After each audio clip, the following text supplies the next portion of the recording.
Coming up on This Week in Computer Hardware, 4 terabyte SSDs, 1 terabyte M.2 drives, Oculus Rift news, $99 for a Samsung Gear VR, the next model, DX12 benchmarks, and more, all coming up next on Twitch. Netcasts you love. From people you trust. This is Twitch. Bandwidth for Twitch is provided by CacheFly at CACHEFLY.com.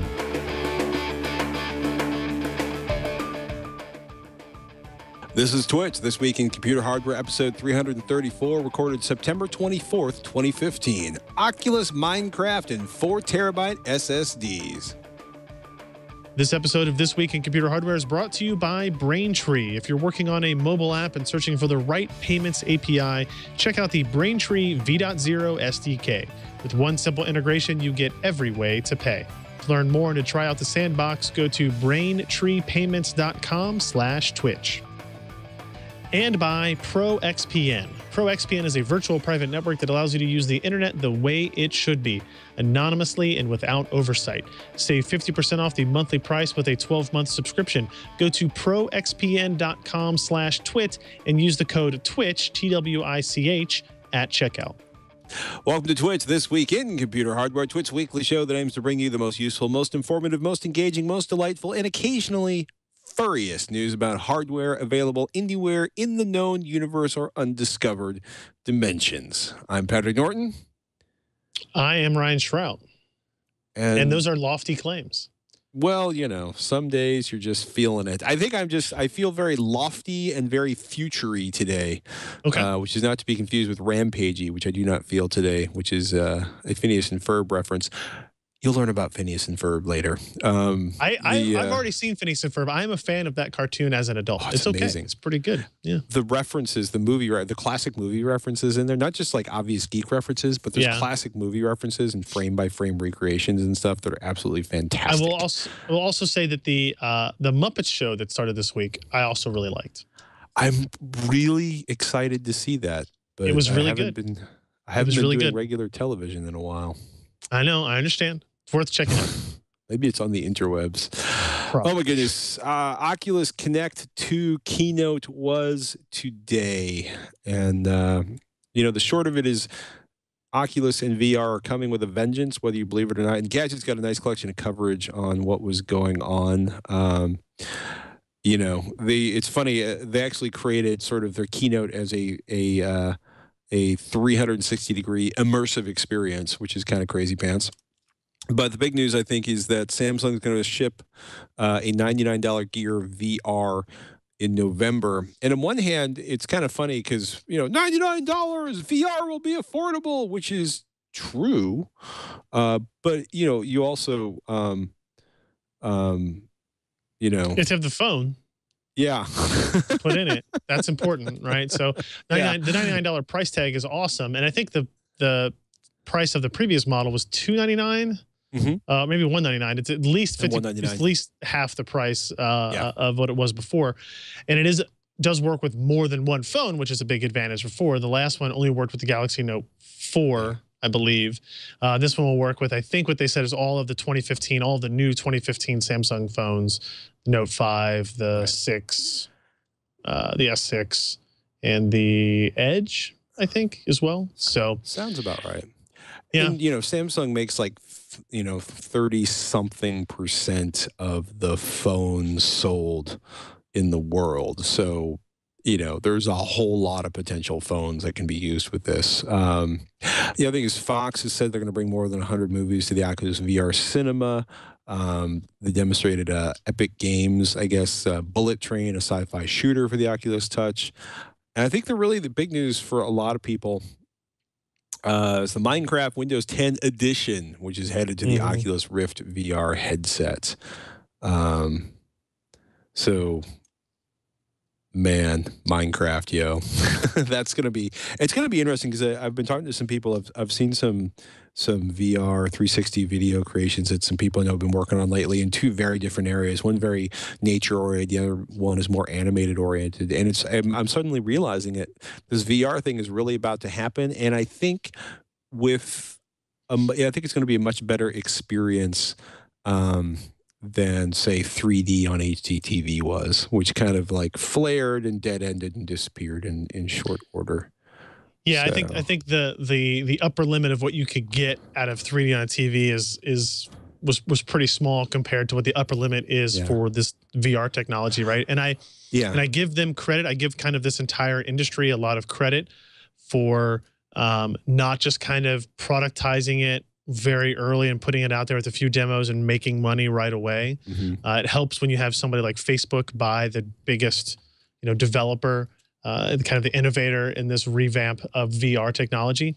But the ability to kind of like pace themselves, really focus on developers and getting applications and demonstrations and usable scenarios for VR and where it could work in not just games but in other areas before putting something out for sale, I think is actually a tremendous advantage for this. And I think it will help make the VR releases in 2016 much more successful in the long run than if had they come out in early 2015 with like they just released DK2, they started selling it, they said, screw it, we can sell these for $400 a piece. Everybody was motion sick or saw the screen door effect and thought, well, this is it. And then you delay the whole idea by another 10 years or so. So good on them. It's, yeah, I mean, it's smart is what it is. It's incredibly smart. And we've seen so many bad, unfortunately, not thought through product releases over the last decade, give or take. Yeah, I mean, they could have, if they tried to go in with the second developers edition, which still had this sort of spontaneous puke mode, they could have killed the entire genre for a generation. Yep. But yeah. And I will also be the first to admit that some of the stuff that they talked about, Fox bringing 100 movies to it, Netflix support, Twitch support, to me, I don't know exactly what the value is of those being in VR. Like, you're not going to take a Netflix movie and suddenly be able to walk around inside the scenery that is taking place in the thing, right? You are essentially watching a movie on a very, very large screen attached to your face, right? Which is great. But like some of the, they showed, I guess, in kind of the demo of like, okay, now it looks like you're in a room with plants and couches and stuff, and you can be sitting there next to your friends and like turn your head away from the movie if you want, or turn your head towards the movie. And I guess I don't really know what the value of that is to me for a 2D viewing experience, right? Like, what is it? I mean, why not just put it on my TV or put it on my screen or whatever? Other than it increasing size, right? And maybe using that crappy term that I hate, immersion, right? I don't know. So I'm not overly excited about like Netflix coming to it, and of course Netflix will come to it. Netflix goes to everything, but that's what it's about. It's about getting there first, though.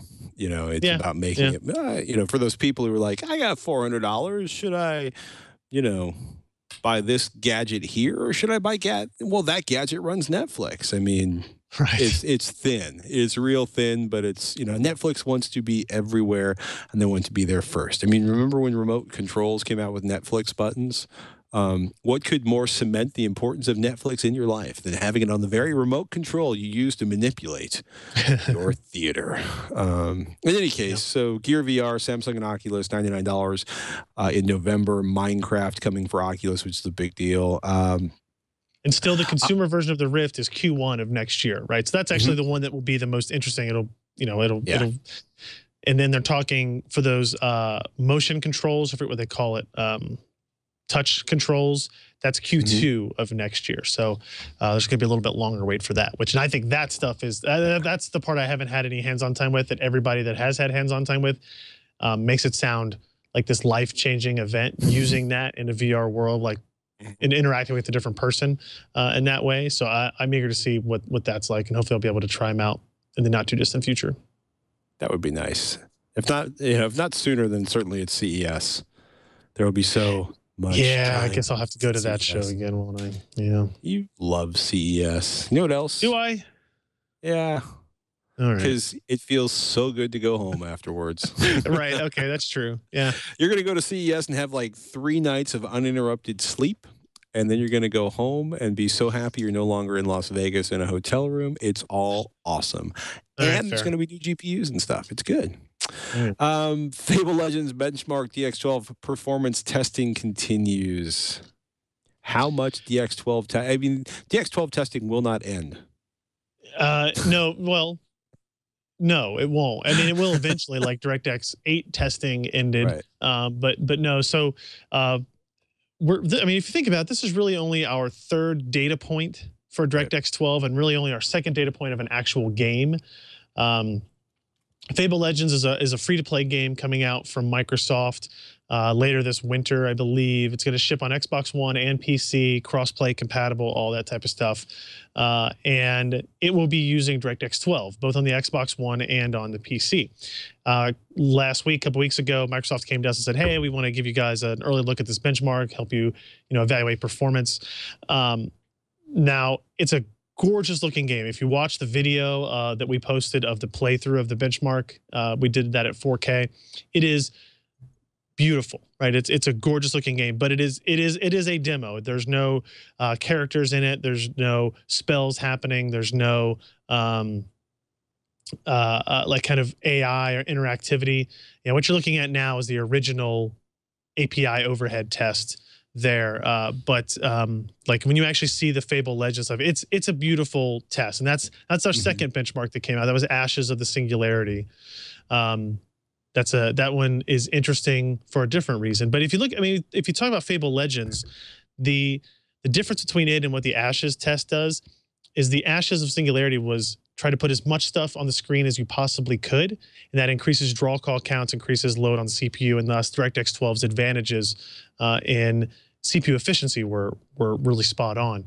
The Fable Legends is more of kind of your traditional AAA gaming title, where, as you can see in the video here, like it's really focused and targeting on improving render quality, shadow quality, real-time global illumination, like all these render characteristics that can make a world look truly impressive, right? So unlike what Ashes does, this is this benchmark, it has less impacted by the CPU you're using and is more impacted by the GPU you're using. And thus, it is more like a traditional kind of game benchmark that we see today. It just happens to be using DirectX 12 rather than DirectX 11, which is the second point here is DirectX 11. Well, this benchmark only runs in DX12 mode. So we don't get the interesting comparison of here's what it did in DX11, here's what it did in DX12. So we kind of lose a little bit of the impact of this being a DX12 data point. It's more of a here's an upcoming game data point that's going to be tough on PCs, right? So even at 1080p, this benchmark on a GTX 980 Ti is only managing about 80 frames per second. And again, this is without effects and characters and AI and all that type of stuff occurring. So I'd expect it to go down a little bit in reality. And even something like a GTX 960, you're only able to get 40 frames per second at 1080p. And obviously these drop precipitously when you go to a 4K. The benchmark itself provides a ton of data that's actually incredibly interesting that I just didn't have enough time to get through everything today. But like it breaks down your GPU timing. So like how much time did the GPU spend on dynamic lighting, on global illumination, on compute shaders, on post-processing, on transparency effects, and it kind of gives you those times in milliseconds, so you can kind of compare GPU to GPU or architecture to architecture, how they look. If that's something you're interested in, go to the story at PCPro.com, and we have all the results and the details there. But it's pretty neat stuff. Yeah, you can see that's kind of what your output is you get this combined score, which is just it's actually your frame rate times 100. That's the secret, right? So it's just 27.95 was the average frame rate of that particular run. But all those other timings and stuff are really interesting if you want to dive into kind of the nitty gritty of what the tech is actually doing. So we tested at 1080p, we tested at 4K. General consensus is 980 Ti is faster than the Fury X, but the R9 390X is faster than the 980, right? And there's kind of the 4 comparisons to make, 2 NVIDIA wins and 2 AMD wins, so you kind of get this split, right? And that's pretty much all we can say in terms of performance-wise, right? Because we don't have a DX11 to DX12 pathway to follow of data. We can't make any of the same types of assumptions or conjectures that we made with the ashes of the singularity test, where we said, okay, AMD's driver did this on the move to DX12, NVIDIA's driver did this on the move to DX12. We're pretty much one data point, so you can't really interpolate much from it, other than it is a gorgeous looking game that will be out this fall or winter. I think there's going to be an open beta later in the fall, and it will be using DX12 across pretty much all hardware. They did say there would be a DX11 fallback in the final game for GPUs that require it, that can't run DX12, but they would be handling that automatically on their side. That wouldn't be like an option we could change, and that if very few GPUs that exist in the world that would play this game will probably ever actually run it in DX11. So pretty cool screenshots, pretty cool graphs in here in terms of the amount of data being provided by the Fable Legends guys here, the team at Microsoft and Lionhead Studios. So yeah, I will be the first to admit that I didn't know much about this before this project, but the game looks cool, and I watched some videos of what the gameplay is actually like, and it seems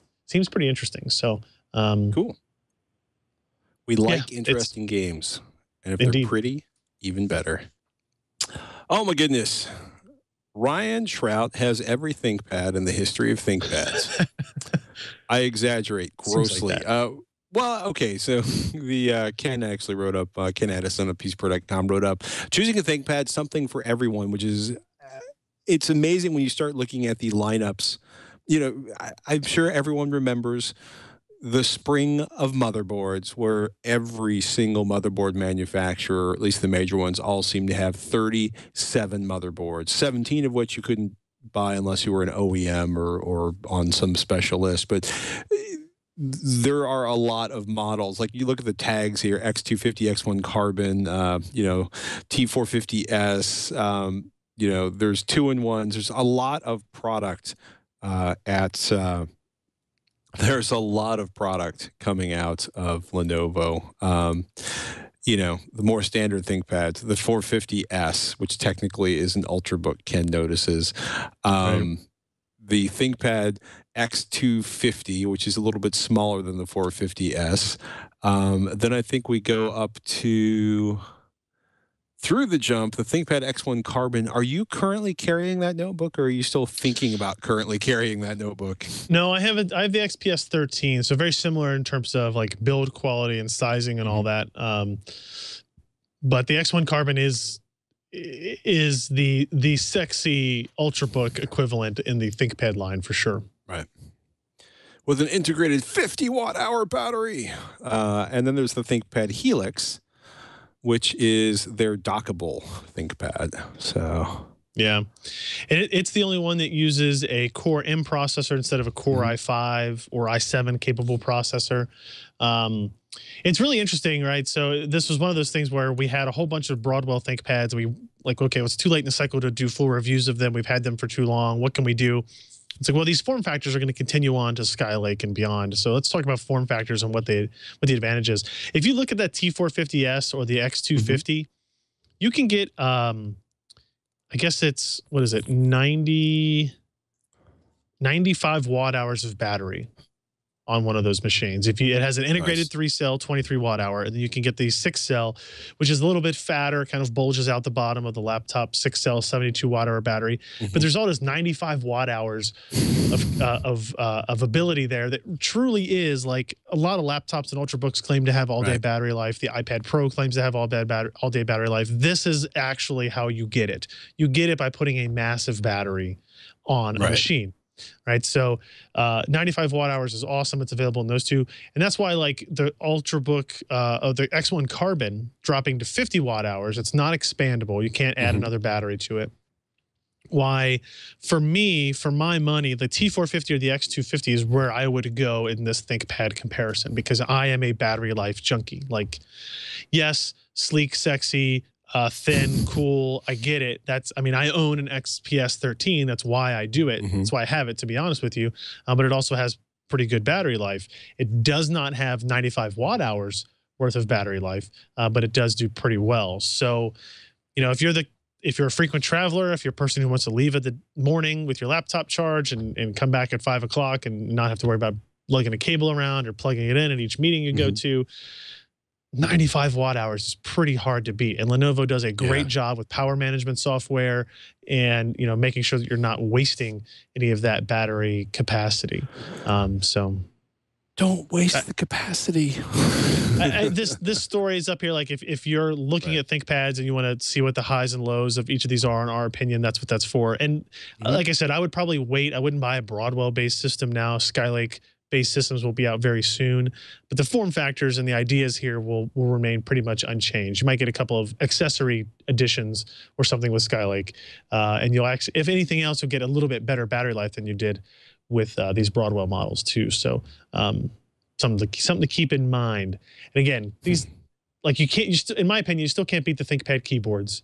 You still can't beat the track pads, the track point.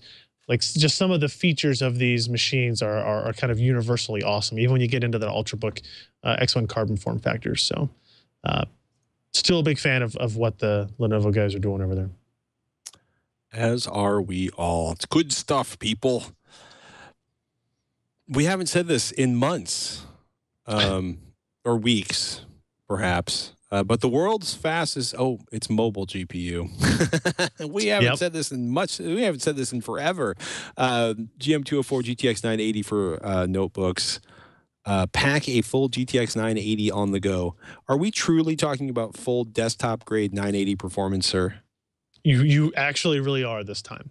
So even though the GeForce GTX 980M already exists as a thing, this is just GeForce GTX 980. They don't have a modifier at the end of it or anything at the beginning of it, which actually makes it a little confusing in my opinion in terms of branding. But you are literally taking the same GPU core count, the same rated base clock, boost clock, texture units, ROPs, memory speed that exist on a desktop GTX 980 that sells for $499 today, and you're putting it into a gaming laptop. So 2048 CUDA cores versus 1536 on a 980M. The other major change really is moving from 5 gigahertz memory up to 7 gigahertz memory. So your memory bandwidth goes from 160 to 224 gigabytes per second. Like those two things kind of have to increase in parallel. Otherwise, you're going to have a bottleneck on the GPU of memory performance versus GPU performance. So you are really getting the capability of a full GTX 980 in a notebook. Now, it's a big notebook. It's not a thin and light. This is not these aren't going into Ultrabooks, right? These are, things like the MSI GT72, the MSI GT80, which is that giant machine with the mechanical keyboard in it. That has 2 of these in there. You also have Asus is going to have a new line. Remember we talked about a couple weeks ago, maybe you weren't on the show, we talked about a water-cooled laptop, the GX 700. That will have 1 or 2 of these GTX 980s in it. It's really, really impressive to see what you could do there. And actually, in that demo, in the video we have on the site, the Clevo system that we were doing 3-panel, triple monitor surround on Grand Theft Auto 5 off of a single GTX 980 mobile system. And it also had a full desktop GTX, or a full desktop Core i7 6700K, not a mobile part, a desktop part inside that machine. It's not cheap. Everybody I've talked to has pretty much said you can add $500 to the cost of any machine with a 980M, and that's how much you're going to pay for a machine with a 980. So it's going to be expensive, right? So if you had an $1,800 MSI GT72, now you're going to have a $2,300 MSI GT72, but you're going to have like unrivaled performance really from anything else. Right. Yeah. At least until the next one comes out, which is the cruel state of affairs of GPUs. I mean, yes, you're absolutely correct. I would find it hard to believe. So like the peak power draw for an MXM module, like by the specification, is 150 watts. And this GPU on the desktop side is 165 watt TDP. And they did a little bit here to kind of like tweak things and bend the chips so they were capable to run a little bit lower voltages. And now you can get 150 watts out of it, is what we're guessing. But it's really, really impressive stuff. Now you would think that maybe what AMD has done with the R9 Nano could be taken down into this form factor as well, if they wanted to do so.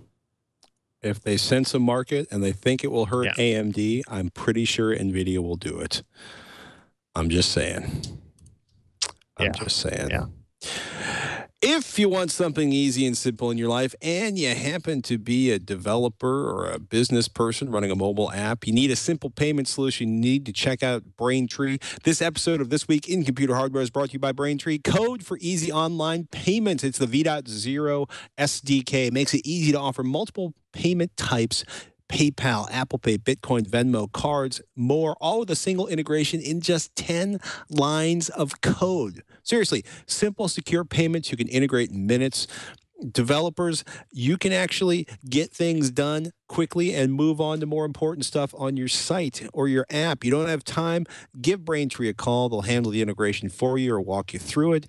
They have Braintree Code supports Android, iOS, and JavaScript clients, 7 languages, .NET, Node.js, Java, Perl, PHP, Python, Ruby, and I am told by people who can read code and not get confused that it is elegant code with clear documentation, 10 lines. 10 lines of code to bring you PayPal, Apple Pay, Bitcoin, Venmo, cards, and more. 10 lines of code, you're done. Seriously, Braintree gives you an easy way to accept multiple payment types with one integration, quick, knowledgeable developer support. If you have any questions, start accepting Apple Pay, PayPal, Bitcoin, Venmo, cards, and whatever's next, all with a single integration. With the Braintree V.0 SDK, one small snippet of code, and you are set up in less than 10 minutes. To learn more and to get your first $50,000 in transactions fee-free, do yourself a favor, support TWiCH, and go to BraintreePayments.com/TWiCH. Get your online payments done the easy and simple and painless way, and get your first $50,000 in transactions fee-free. BraintreePayments.com/TWiCH, and we want to thank them for their support of This Week in Computer Hardware. Indeed. Oh, my goodness. So with a little bit of luck, I get to pick up my GTX 6770K today. 6700K. 6700K, thank you. Yep. I'll probably be very disappointed if I ask them for a 6770K, but it does sound, I think it's a little smoother off the tongue, 6770K rather than 6700K. I agree. In any case, they're still like $470, or as of yesterday, they were still $470 on Amazon or higher, up to the $500 to $700 price range. But it looks like the supply has been freed up to a lot of regional places. Micro Center, Fry's, where I picked mine up. Newegg actually had a lot of them in stock. I got mine for $350. I saw them priced anywhere from $350 to $380. So if you've been waiting, like I have been, for a Core i7 6700K, it's time to walk away from Amazon and check your local or regional computer store, or check out Newegg. Because as I write this, it is on Newegg for $369.99.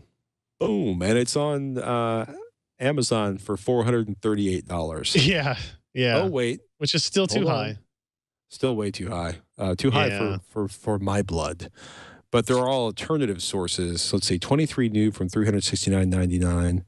Oh, funny. Circuit City, Tiger Direct, ATD. Oh, no, Circuit City and Tiger Direct both have them for $369. I don't know who owns Circuit City anymore. I think Tiger Direct does. I was going to say, I think it is Tiger Direct. I think if you go to their websites, they look identical except for color scheme and logo. There's something to be said for purchasing a company that has a 90% separate database of users than your own. Yep.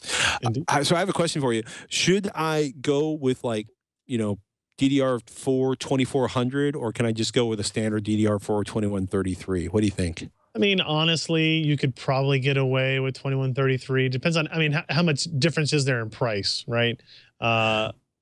If the option is getting more memory at 2133 or half as much memory for 2400 or 2800, then 2133 is the way to go.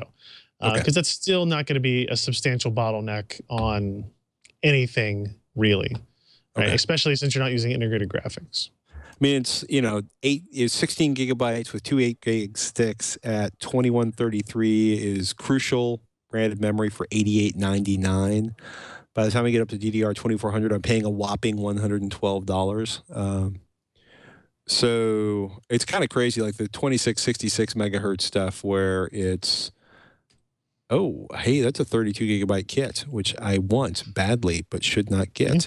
I'm going to try to not go down this rabbit hole. It's been interesting to look at the pricing because there's everything from like 1833 up through 3500 or 4000, which is priced brutally high, like you know, an entire pre-assembled system high.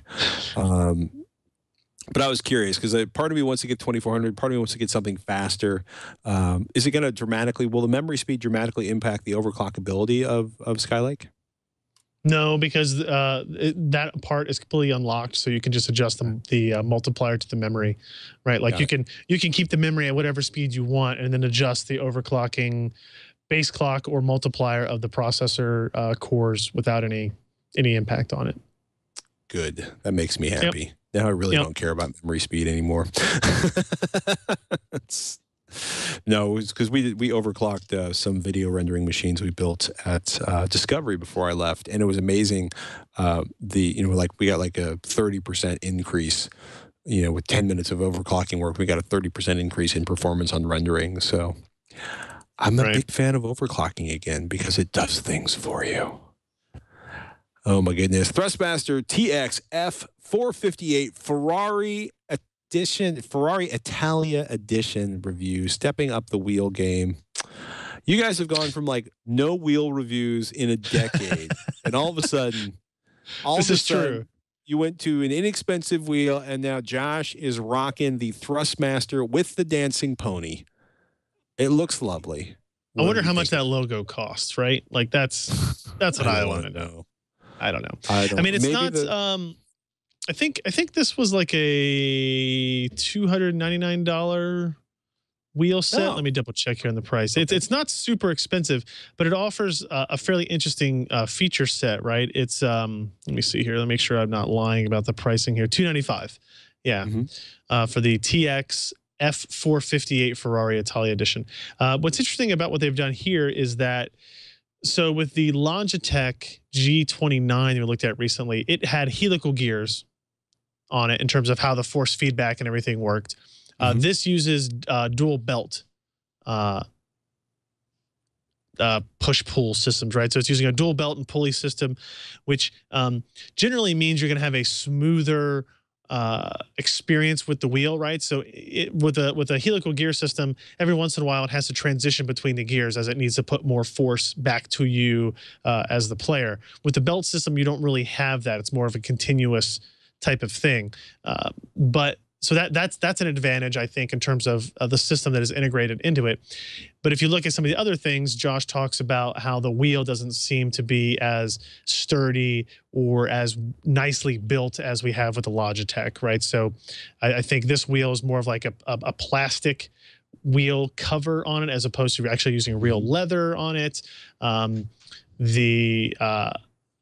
There is one cool thing you can do. You can actually replace the wheel on this, right? So you can see there, that's the unit with the wheel removed. And you can actually buy and upgrade different steering wheel combinations for it, you know, depending on if you want one that has a lot more buttons that mirrors a particular type of car or whatever, you can do that. But obviously, you're going to pay a lot of money for those as you continue to upgrade the quality there. But you do have that like flexibility option if you're if you're a hardcore guy in that response. The software seems to work pretty well. Looks pretty basic, but you know it got the job done in terms of being able to calibrate it and set it up for all the games correctly. And Thrustmaster has been around for a long time. If anybody should know how to manage joysticks and steering wheels and that type of stuff for PC gaming, it would definitely be them. They've been at it for a long time. So Josh really likes it. I think it would be interesting because he hasn't used the G29 and I haven't used this Thrustmaster. We might swap for a little bit and see kind of like what the trade-offs one or the other, right? Is the difference in the helical gear system versus the pulley system worth the trade-off and maybe some of the build quality attributes that you get going from this Thrustmaster to the Logitech G29. And keep in mind that both of these devices we're talking about, both these sets, $299, $399, those are actually on the lower end of kind of like reasonable wheels. Right. You can go up to $1,000, $1,500 for some wheel combos that are really going to blow you away, but you need to be really serious about it if you're going to invest that kind of cash. It's funny you mentioned that because I'd gotten a tweet earlier today that was around, or I retweeted an Ars Technica article about a $500 Thrustmaster, you know, a part of a flight control system. It was pretty funny because you know, compared to the cost of the plane itself, it's minuscule. Compared to anything I've ever gamed on, it's outrageously expensive. Shocking news that Jim Keller left AMD, or kind of expected? To me, it was very surprising. So Jim Keller was one of the guys at AMD for a long time. He was part of the K7 development team, part of the K8 development team. So really, if you look back at it, some of the best days of AMD from the processor side of things, right? Like the Athlon processor was where AMD surpassed Intel in terms of performance, in terms of efficiency. They've made huge strides in market share. However, he left, you know, right before the release of the K8 processors, and went around and did his own thing for a while, and came back a couple 3 years ago, as we had already kind of figured out that AMD was kind of floundering in terms of, you know, this bulldozer architecture wasn't working out. It wasn't doing the things that they thought it was going to do. So they brought him back in to try to turn things around. And his work is the AMD Zen architecture. We've talked about it a couple of times here. Scheduled for release, maybe sampling late this year, but more than likely into, maybe late 2016, and then mass quantities in 2017, right? So it's still a further out part than we would like. So him leaving this week there's two ways to look at it, right? And Josh and I had this discussion last night. We looked at it differently. I look at it as potentially bad news, meaning that either he didn't think the architecture got to the point where it needed to be a successful product, and he kind of wanted out. Because in my opinion, if you're there for that long and you create this, you know, this product that is going to have your name all over it when it's released, if it's going to be a really good product, don't you want to be there when it's released, you know, to kind of release it out into the world, to be the first person to show it to people, to talk about it to people? That's one opinion. That's kind of my opinion. Josh's opinion is more like, well, you look at it this way, all of the major high-level stuff is done at this point. You know, the impact he can have on the project at this point is going to be fairly minimal. The rest of it goes to lower on the totem pole engineers that have to make all the final adjustments and make sure it's ready for silicon and production and all that stuff. So it may have any impact on what the success or failure rate of Zen happens to be. So it's really up to each individual viewer of ours or listener of ours to kind of make that decision. But I don't know. To me, it leaves a very empty feeling in the pit of my stomach that something is not right. Right? If you look at what AMD has done in terms of separating the graphics division recently by putting Raja Koduri in charge of all that from top to bottom, and now Jim Keller leaving, makes me feel like something internally is going on that may not be fantastic for AMD as it currently sits. Whatever that happens to mean, I don't know. Whatever that might be. Yeah. Sounds so ominous. Star Wars Battlefront beta will be public. If you're a Star Wars fan, you haven't seen it, they started putting sort of embedded VR videos on Facebook in the last day or two, depending on what day you're listening to the podcast. It's worth taking a look at those if you like to pretend you're on a deserty planet flying around. But EA has announced, as Scott Michaud, a beta for Star Wars Battlefront, which will apparently be open for everyone. Take place in early October and contain 3 game modes, each of the 2 known ones with a single map. Scott says, I expect that the 3rd unknown mode, Drop Zone, will also come with its own map, but it could tactically reuse Hoth or Tatooine from Walker, Assault, and Survival, respectively. And he also notes that if you're not a fan of online gaming, EA is supporting single-player survival mode, which will apparently require an internet connection, because why make things simple?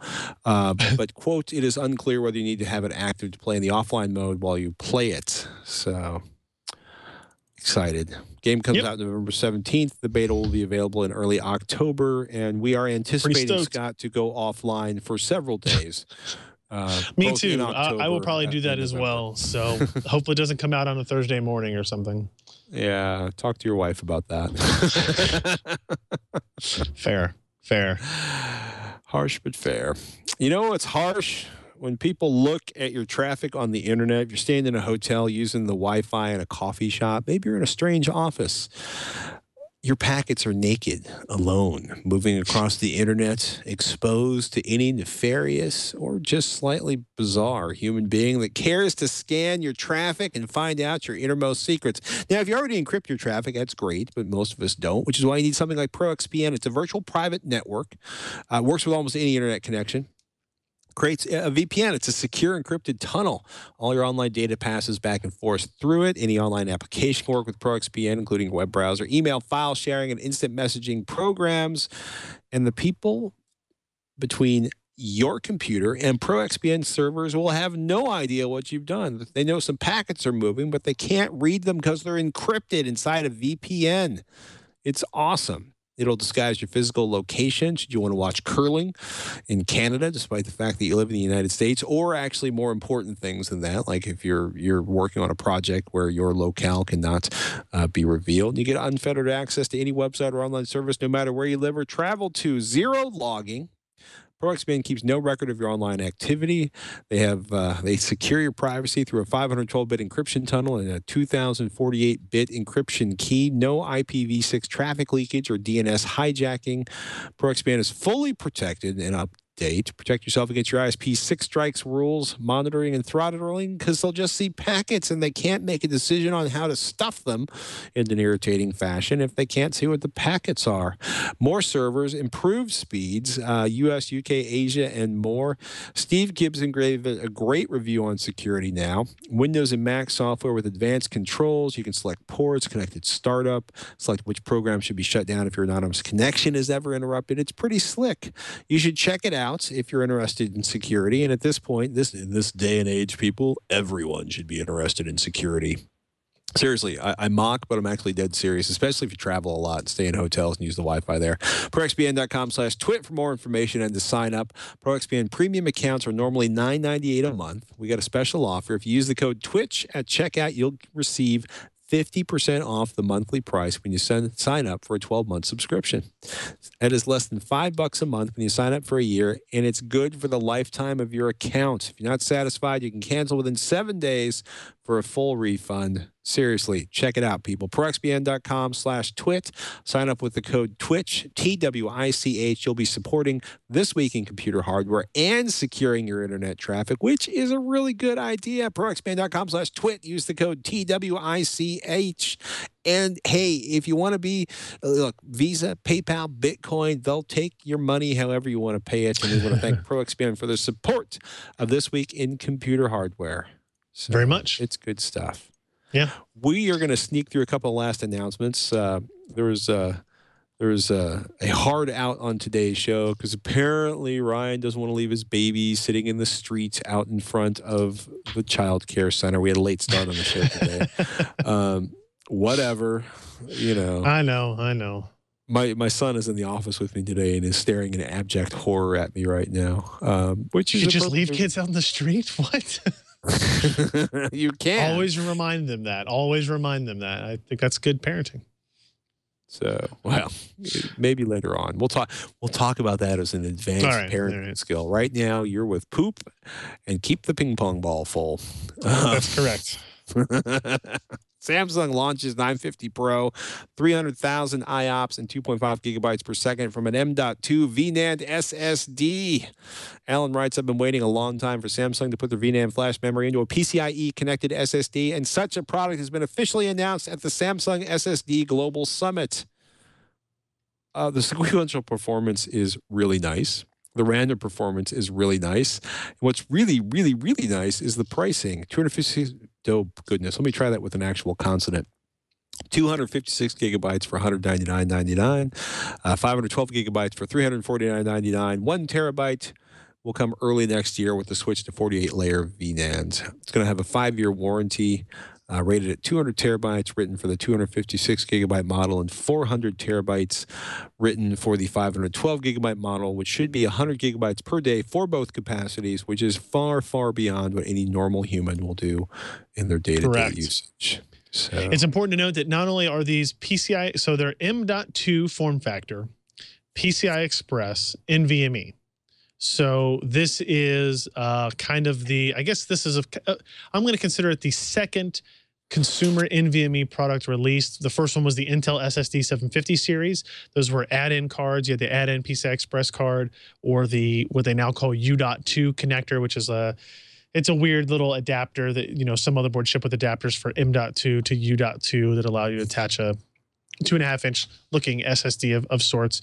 And interestingly, Samsung has had PCI NVMe SSDs for OEM only usage for a while. And we actually got a laptop in with one, pulled the SSD out of it, did some testing and evaluation, and performed very well. But they were really not selling it to consumers. And I think a lot of this comes into the fact that NVMe is still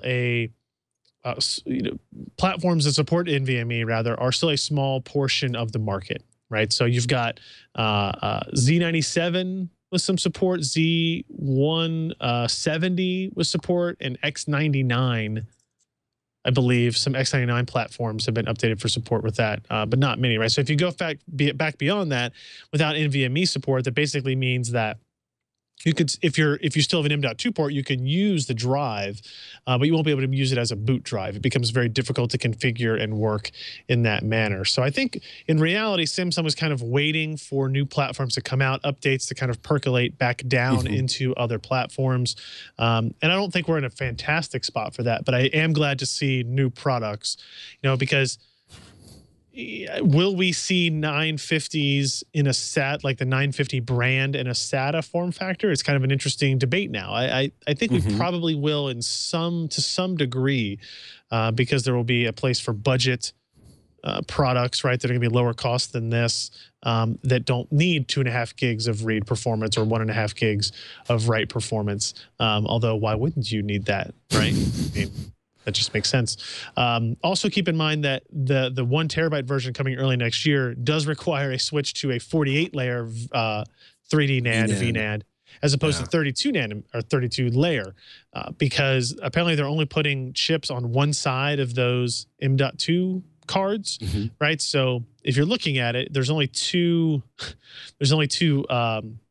chips on there. So you're looking at 256 gigabytes per chip, right? So they need the increase in die capacity in order to kind of make these all work in the same form factor. So these are actually going to launch, I think, early October.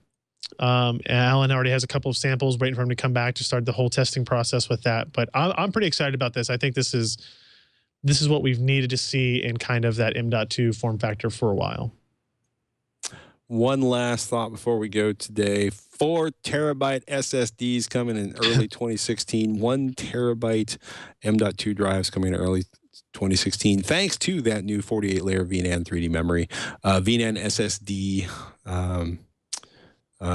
is kind of the branding. Other than that, it's a 4 terabyte 850 Evo and Pro, 1 terabyte of the 850 Evo M.2 edition, and I want all of these things very, very, very badly. So if you think about it, that 4 terabyte SSD is only one, maybe 2 steps removed from where the hard drive market tops out at today, right? So you've got 6 terabyte drives, and you're starting to see some 8 terabyte drives as well. Now, obviously, this is going to be a very expensive drive. Even if it's 50 cents a gig, you're talking about a $2,000 SSD, right? So if it's 35 cents a gig, you take that down a little bit more. It's still an incredibly expensive product, but just the fact that you could get all of that capacity in a 2.5-inch form factor is really, really impressive. And if you do shell out the money for it, that's all you need. Desire. Well, it's just I want. I mean, that's pretty much, I just tweeted that out, want. Especially the I don't the people are going to be using this, photographers, architects, creators, engineers, people are, programmers who work with huge code piles or databases and stuff, are going to be all over this. I'm just waiting for the. You want to record 4K content, right? Like we were looking at Sony cameras that record to SSDs yesterday. Yeah. 4 terabyte SSD would be perfect for that, right? Yes. As opposed to the 256 gigs that they may send with the unit, right? So there's some. There's some stuff here. To show 5 minutes at a time. Yeah, exactly. Think of the attention to quality and the long downtime for data transfer in between takes. Ladies and gentlemen, there's just never going to be enough storage, and it's never going to be fast enough. And I need some major changes in battery technology. I just want to lay that out there on the way out. Tech thing got posted this week. We got some alternatives for AVG antivirus. Should you know, and kudos to AVG for saying, hey, we're going to sell information from our free product that you use. Let us make it clear and simple so you understand what we're selling and why, which is much more upfront than a lot of other AV vendors, which gather data, mostly, I think, for security research purposes, but technically based on the ULO to do whatever they want with. But it's something we talk about on Tech Thing this week, and we talk about Office 2016, which debuted this week, and we talk about a great inexpensive, to actually give you several options for inexpensive but relatively badass GPUs. So that's techthing.com, which is the other show I work on. Ryan, you may know, is the chief cook, bottle washer, benchmark maven, publisher, and dude that finds the money at pcper.com. Bottle washers most of the time these days. Yeah, it's accurate. Oh, goodness. You know, you're going to miss these days. For about Eventually I will. I hear that all the time. Enjoy every day of it, Ryan. They never get these days back again. Yep. I'm just saying. Yep. People keep saying. I'm paying attention. PC I'm paying attention. You are a consummate observer of humanity and hardware. Correct. And, upcoming on PC Per, we have. I ordered in. I ordered in 3 really, really small mini ITX cases that require a graphics card the size of the AMD Radeon R9 Nano, just to see how small we could get it. Like, one of them is like shaped like a briefcase, has like a briefcase handle on top. And one of them is a Lian Li Q30X that has like a curve window to it. It's really small. Anyway, that's kind of going to be our project for most of next week, is to dive into those systems, see how much of a pain in the butt it is to build in them, but then how much performance do you get out of it if you can put a Core i7-6700K, a mini ITX motherboard, and an R9 Nano all in this tiny little package. So that's one of our primary goals for this coming week. Cool. Yeah. With that, ladies and gentlemen, I'm going to hustle us off the show so that Mr. Shrout is not trying to figure out why his baby is locked inside a closed for the night preschool. That would be even worse than being left out in the yard. Be. Yeah. Maybe not. No, you can just break the window and take the kid. I'm Patrick Norton. I'm Ryan Shrout. We'll see you next week on Twitch. Just break the window and take the kid.